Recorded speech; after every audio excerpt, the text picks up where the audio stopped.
Universal News TV, votre chaîne d'information la plus crédible. L'influence russe est certainement au cœur de la visite d'Emmanuel Macron au Cameroun. La visite d'Emmanuel Macron au Cameroun, la première d'un président français depuis 2015, n'est pas un fait de hasard. Emmanuel Macron l'a reconnu mardi à Yaoundé, justifiant son déplacement par la profondeur de la relation entre la France et le Cameroun. La visite de Macron n'est pas aussi une coïncidence, à l'heure où la Russie, dont le chef de la diplomatie, Sergueï Lavrov, effectue au même moment une tournée en Afrique.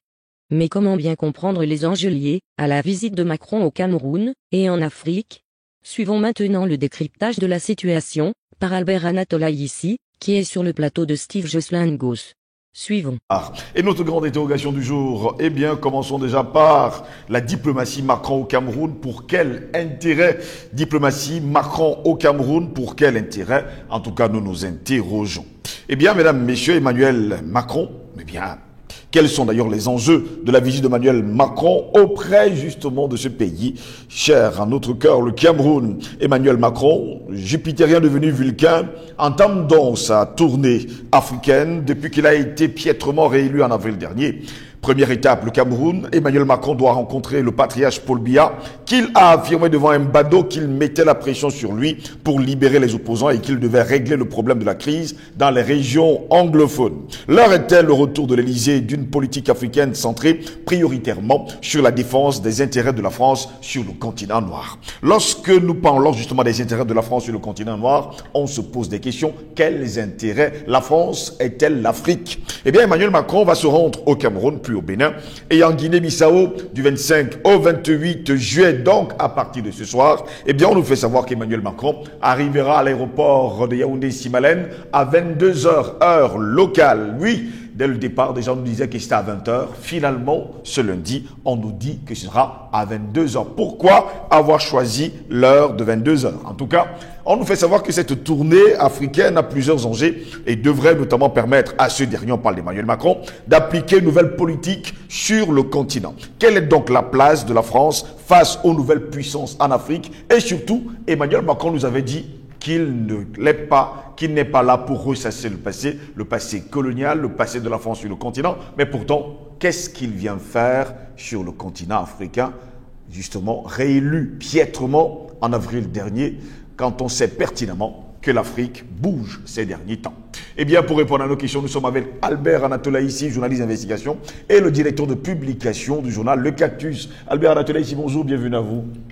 Bonjour à vous, Steve Jocelyn Goss. Je dis bonjour à vos équipes techniques, à vos techniciens valeureux qui font un travail de fourmi, un travail remarquable pour rendre visible justement cette tribune dédiée justement à la libération du continent africain, la conscientisation du peuple noir et plus spécialement africain. Comme à mon habitude, je commence par un coup de gueule. Eh bien, la MONUSCO est désormais personne non grata du côté de la République démocratique du Congo. Je crois que vous êtes au courant. Oui. Que depuis plusieurs décennies, déjà, cette force de stabilisation sur le papier ou d'interposition sur le papier est plutôt là-bas pour faire d'autres activités que celles initialement, je veux dire, attribuées ou bien dévolues. C'est-à-dire les activités de viol des populations civiles, les activités de pillage et d'espionnage, alors que se passe-t-il dans un tel contexte où vous avez de plus en plus une prolifération extraordinaire des groupes armés qui attaquent un territoire qui devrait être contrôlé par une force d'interposition, de stabilisation qui compte pas moins de 20 000 personnes. Alors, finalement, les populations se sont rendues compte justement qu'il s'agit finalement d'une force d'occupation, comme c'est le cas du côté du Sahel, d'une force d'occupation, de déstabilisation. Eh bien, cette force-là, la MONUSCO, est prise de partie, de pied de bagage. Merci pour l'invitation. Merci à vous également, Albert Anatolaïssi, d'être avec nous ce matin. Vous avez suivi justement et vous suivez avec nous cette information de l'arrivée d'Emmanuel Macron au Cameroun ce lundi 25 juillet 2022. Eh bien, on va préciser par ailleurs qu'il arrivera à 22 h, heure locale. Je vous pose la question, pour quel intérêt? Avant de répondre à votre question, je voudrais m'indigner parce que je reviens de la capitale politique Yaoundé où M. Macron est attendu. au plus haut sommet de l'État. Oui. Je voudrais m'indigner à la fois d'un communiqué que j'ai lu, signé de la main du directeur général de l'agence de régulation des télécommunications, et également des images que j'ai vues en parcourant le boulevard, je veux dire une partie de l'itinéraire que prendra justement M. Jupiter, est devenu quoi, Vulcain? Vulcain, oui. D'accord. Alors, première chose, je suis outré, très indigné, de constater que dès ce jour, 25 juin, et jusqu'à demain, 25 juillet aussi, et jusqu'à demain, 26 juillet, qui consacre la durée de séjour de Jupiter et Vulcain en territoire camerounais, les activités du service public seront suspendues au sein des administrations qui sont situées dans cet itinéraire-là. Or, le Cameroun, c'est un pays qui a des difficultés financières, qui a encore beaucoup de défis à relever. Alors, faire perdre justement à l'économie camerounaise 2 jours d'inactivité, je crois qu'il faut quand même le faire. Il faut rentrer dans le contexte de M. Roland Pré et de Pierre Mesmer pour imposer cela, n'est-ce pas, aux Camerounais, tout comme il est inacceptable que lorsque Paul Biya va à Paris, lorsque, par exemple, Macky Sall va à Paris, lorsque Ombiang Guimamba Zogo va à Paris, il n'y a pas de head d'honneur. Je veux dire, il n'y a pas de population, il n'y a pas de ballots pour les acclamer, mais on impose à nos concitoyens, justement, de supporter les intempéries, parce qu'un criminel va arriver, justement, à l'heure que vous avez indiqué. Je trouve cela inacceptable. Nous avons ces personnes-là à qui on va distribuer, me semble-t-il, 2000 francs CFA. 2000 francs CFA, ça représente quoi? Je ne sais pas combien d'euros. Ce n'est pas notre monnaie. Si c'est pas notre monnaie, donc, je trouve que cela inacceptable. Nous sommes encore dans, je veux dire, des pratiques coloniales. Quand je l'ai dit, qu'est-ce que M. Jupiter Vulcain est venu faire au Cameroun, pour quel intérêt? Je voudrais vous situer dans le contexte de sa visite en 2017 au Burkina Faso, devant la jeunesse burkinabé, la jeunesse africaine, constituée d'étudiants. Qu'est-ce que Jupiter, à l'époque, avait dit? Je le cite, il n'y a plus de politique africaine de la France. Point. N'est-ce pas? Oui. Nous étions en 2017. Nous sommes en 2022. Qu'est-ce qui peut justifier ces rétropédalages, cette contradiction qui amène, c'est lui qui a dit en 2017 qu'il n'y a plus de politique française, il n'y a plus de politique africaine de la France, s'occupe de nos affaires au Mali, d'une manière générale au Sahel, s'occupe de nos affaires au Sénégal et actuellement au Cameroun. Où, justement, vous l'avez indiqué, interpellé dans un casting bien organisé, apostrophé par 2 badauds, se présentant comme étant des Camerounais avec des passeports de pays étrangers, lui pose la question sur les affaires du Cameroun, les affaires internes du Cameroun.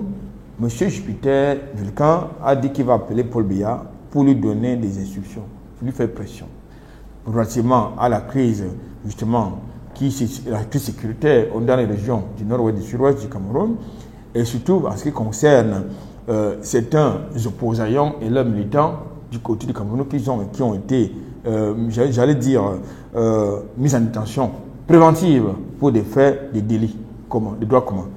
Donc, alors, quand je l'ai dit, revenons dans le contexte justement de cette visite qui n'a pas été très amplifiée par les amplificateurs habituels. On ne sait pas pourquoi, c'est depuis seulement ce matin que nous suivons ces amplificateurs qui parlent de cette visite. Vous connaissez ces médias-là, que je n'ai pas envie de nommer, pas d'essence. Selon l'agenda officiel, M. Macron vient au Cameroun et en Afrique d'une manière générale, puisque vous avez cité 2 autres pays en dehors du Cameroun, en plus du Cameroun, faire la promotion de son projet Initiative Femmes, en abrégé Food and Agricultural Resilience Mission. C'est son projet qui est soutenu par à la fois l'Union européenne et le G7. Il s'agit de quoi? Il s'agit pour Macron de trouver une alternative française et européenne à la crise alimentaire, à la sécurité alimentaire, qui peut être le fait de l'opération militaire spéciale qui se noue actuellement du côté de l'Ukraine. Il faut donc que l'Afrique devienne une alternative, comme c'est déjà le cas des Chinois, des autres, Oui. avec nos terres qui sont arables, pour que l'Afrique devienne désormais, comme ça a été le cas, c'est toujours le cas, le grenier, la garde-manger, justement, le garde-manger, je veux dire, de l'Union européenne et de la France. La preuve, vous avez plus de 2 millions d'hectares de terres qui sont concédés ou achetés par des multinationales étrangères, par les gouvernements étrangers, sur le continent africain, pas pour nourrir les Africains, mais pour nourrir des peuples étrangers, qui sont des peuples non africains, si vous voulez. Le deuxième prétexte de cette visite, naturellement, il s'agit des objectifs d'ordre géoéconomique.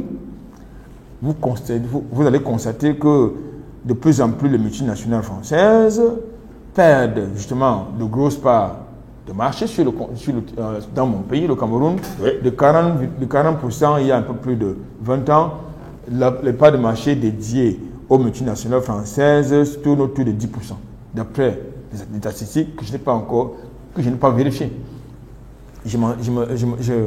Là, je m'appuie sur les argumentaires de certains analystes économiques. Comme je l'ai dit, il est également question justement de venir rencontrer la société civile dans une propriété privée. Il s'agit de chez M. Yannick Noah, du côté de Tongolo. Et pour ce faire, qu'est-ce qu'on a fait? On a démoli justement les habitations n'est-ce pas, des populations qui sont issues justement des masses populaires. Ces populations-là qui peuvent être un obstacle, parce qu'il ne faut pas que Macron voit la misère de ces populations-là. Toutes ces populations qui habitent sur l'itinéraire qui va conduire chez M.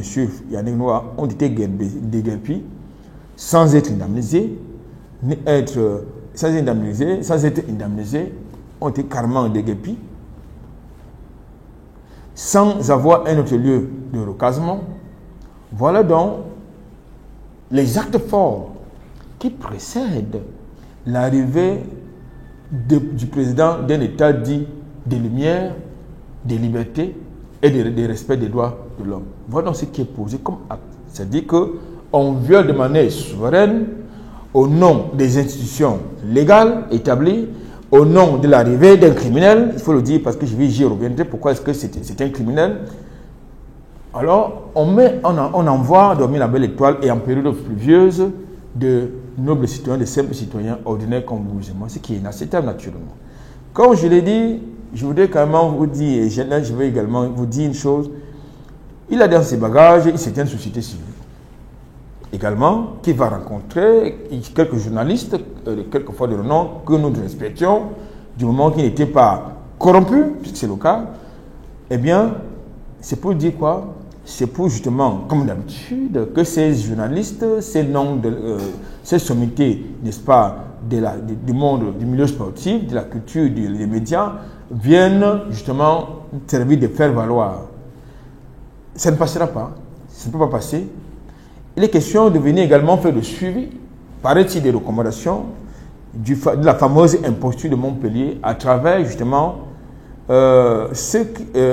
les interlocuteurs que l'ambassadeur ou l'ambassade de France au Cameroun a choisi.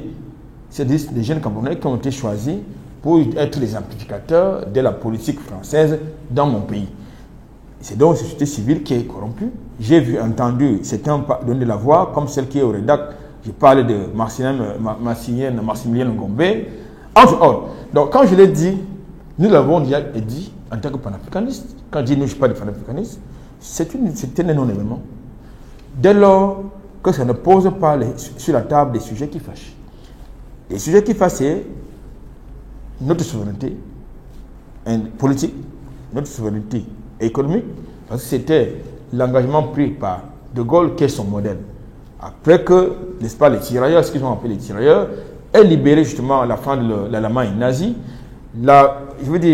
les fruits de la victoire, de la libération, ou alors la récompense, ça devrait être l'indépendance, l'indépendance totale, et sans condition, je parle de l'indépendance politique et économique des pays qui ont contribué à la libération, n'est-ce pas, de la France par le nazi. Que s'est-il passé? Eh bien, la France nous reproduit exactement ce qu'elle a connu et ce que l'Union européenne connaît, c'est-à-dire l'impérialisme américain qu'elle subit, que l'Union européenne subit, elle nous reproduit cela. Mais pire, il y a des crimes, parce que très souvent on a tendance à évoquer uniquement les crimes, les assassinats politiques, n'est-ce pas, de la colonisation française, les assassinats, les crimes économiques, mais il y a eu des crimes sexuels. On n'en parle pas trop. Il y a des crimes sexuels qui ont été perpétrés par l'armée coloniale française au Cameroun. Et pas seulement comme sur le continent, dans l'espace francophone.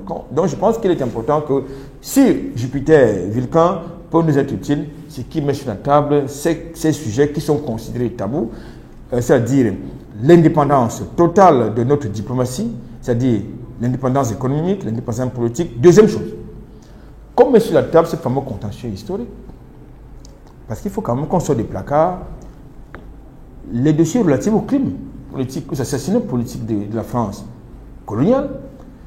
Comme met sur la table, il a prétendu que n'importe quel pays, s'il le souhaite, peut sortir de France CFA.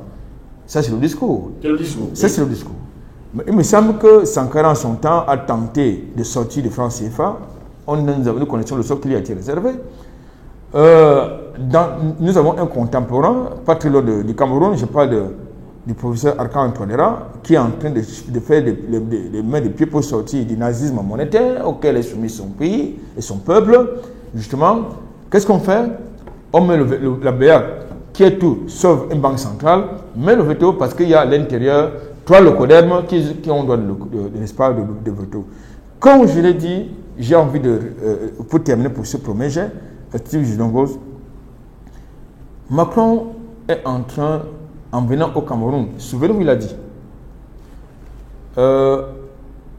dans une interview qui est restée légendaire pour nous les Africains, les panafricains, je veux dire, il a demandé à Yaoundé, je parle du régime de Yaoundé, Paul Biya, d'engager un processus d'alternance politique dans le cadre d'un processus de renouvellement démocratique et générationnel. En d'autres termes, il n'a plus besoin, il a besoin des jeunes comme lui, n'est-ce pas, qui épousent les femmes qui sont ses mamans. Donc, c'est ça qu'il lui veut. Ses grands-mères. Ses grands-mères, voilà. Ou bien peut-être même ses arrière-grands-mères. Ce qui, pour nous, en Afrique, c'est une abomination. C'est-à-dire un enfant de la quarantaine qui voit la nudité d'une femme qui est sexagénaire, c'est une abomination. Mais pour eux, c'est une valeur. Il est donc question, justement, comme ils font également la promotion de l'homosexualité LGBTQ, machin que vous avez l'habitude de convoquer, de venir justement voir le niveau d'exécution des budgets ou des fonds qui sont alloués à ces initiatives qui sont portées par des compatriotes de notre genre. Voilà en grosso modo, justement, l'agenda de Jupiter Vulcain dans mon pays, le Cameroun. Albert Latola, ici, il faut rappeler quand même que la relation entre Paris et Yaoundé était quasiment inexistante ces 5 dernières années. Eh bien, il faut dire quand même qu'Emmanuel Macron est son 2e mandat. On se pose des questions de savoir quelle est sa politique qu'il apporte aujourd'hui sur le continent africain, lui qui est devenu Vulcain. Et on sait qui était Vulcain. Vulcain provoquait justement le chaos partout où il posait la plante de ses pieds. Tout à l'heure, je vous ai convoqué un extrait de l'une de ses déclarations devant la jeunesse africaine en 2017. Dans un amphithéâtre, je ne parle de l'université de Joseph Kizerbo, où il disait clairement qu'il n'y a plus de politique africaine de la France. Oui. Il n'y a plus de politique africaine de la France. Ça veut dire qu'il n'y a plus de France-Afrique.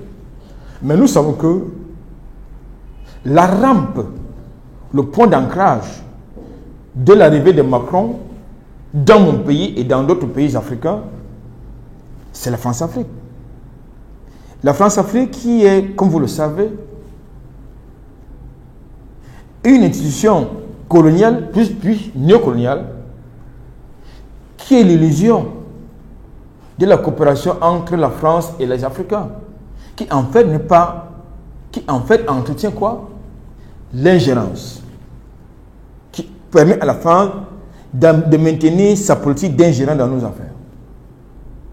Voilà la France-Afrique. C'est par rapport à ce point d'ancrage que Jupiter peut se permettre, n'est-ce pas, au milieu des bœufs et des vaches, de dire que lui, il va faire pression sur Paul Biya pour libérer Kamto et ses camarades, ses militants, pour mettre un terme à la crise anglophone du côté du nord-ouest du sud-ouest, alors que lui-même, il a les mêmes contradictions, il subit les mêmes contradictions indépendantistes dans son territoire, la question corse. Et bien d'autres questions encore. Et bien d'autres questions, d'autres réalités. Donc, je pense qu'aujourd'hui, comme nous avons dit à le dire, que nous, les panafricanistes, on n'attend rien. La seule chose qu'on attend de Jupiter, c'est la rupture totale. Lorsque nous faisons l'inventaire de cette fameuse amitié, blablabla, bla, bla, bla, avec la France, c'est quoi le bilan? Le bilan n'est même pas contrasté. Le bilan est sombre. C'est-à-dire sombre de crimes de sang versés par nos compatriotes nationalistes, ce qui sont nos prédécesseurs, sombre de crimes économiques, sombre de corruption, et ils nous donnent la leçon de bonne gouvernance, sombre d'imposture, sombre de mensonges, mais surtout de forfaiture. Donc, dès lors, quelqu'un qui est dirigeant d'un pays qui est en train de sombrer en tout point de vue, du point de vue politique, il n'a plus la majorité absolue au Parlement, il a été élu par défaut. Du point de vue social, nous avons l'inflation très galopante, il a besoin de recourir à l'Ukraine pour avoir le blé, pour avoir le gaz, pour avoir du pétrole. Il commence à fréquenter ce qui a été infréquentable. L'Azerbaïdjan était infréquentable. L'Iran, l'Arabie Saoudite, ils étaient infréquentables. Mais ces gens deviennent aujourd'hui infréquentables. Au nom de quoi? Mais bien évidemment, parce qu'il faut faire vivre l'oligarchie dirigeante française et européenne, ainsi que la population européenne. C'est la raison pour laquelle chaque fois qu'ils s'engagent dans leur projet criminel, il faut toujours utiliser la rampe africaine. Tout à l'heure, je vous ai indiqué le fameux projet Initiative Femmes, qui a été inspiré par Jupiter, soutenu, financé certainement par l'Union européenne, le G7, à l'initiative et appuyé par l'Union africaine. Et vous savez qui est actuellement le président en exercice de l'Union africaine, et vous connaissez ses positions. Donc, quand je l'ai dit, Steve Zilongos, pour un observateur sérieux, géopolitique, sérieux, bien géostratège sérieux,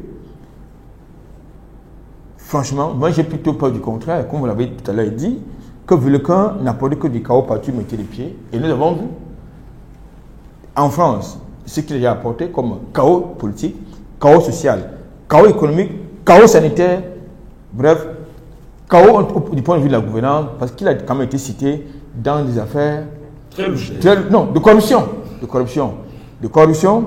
et d'intérêt, je veux dire, de conflit d'intérêt.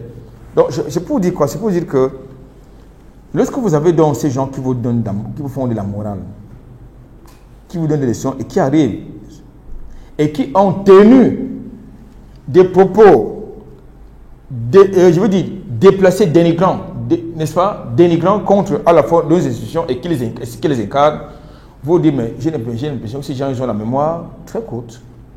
Et ils viennent, je crois que c'est peut-être pour ces raisons qu'il a choisi d'arriver dans mon pays, notamment, parce qu'il sait qu'on va lui dire les choses qu'on doit pouvoir lui dire.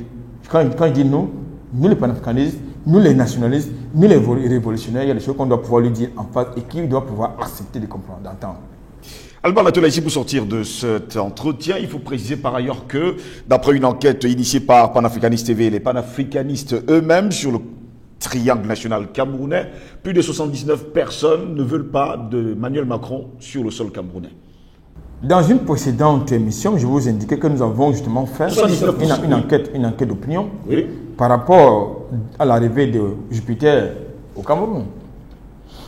Même ce que je dis bien, toute obédience confondue, qu'il soit du parti au pouvoir, pas des militants, il ne parle pas des cadres, qu'ils soient les camarades du parti au pouvoir, ou bien de l'opposition, une certaine partie de la société civile qui n'est pas corrompue,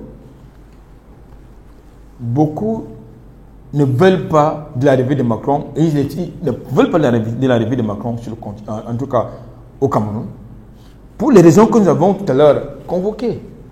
C'est-à-dire les questions qui touchent à la souveraineté de nos États. Et il me semble qu'aucun leader politique sérieux en France ne pourra jamais, au grand jamais, accepter qu'un diplomate, encore moins un dirigeant étranger, se mise dans leurs affaires. Mais pourquoi est-ce qu'ils refusent aux autres ce qu'ils font?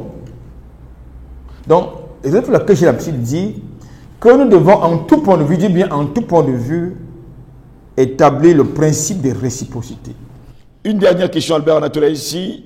Le patriarche Paul Biya sera-t-il au bas de la passerelle pour accueillir Emmanuel Macron aujourd'hui à 22h? Tout à l'heure, je vous disais que je sors de Yaoundé.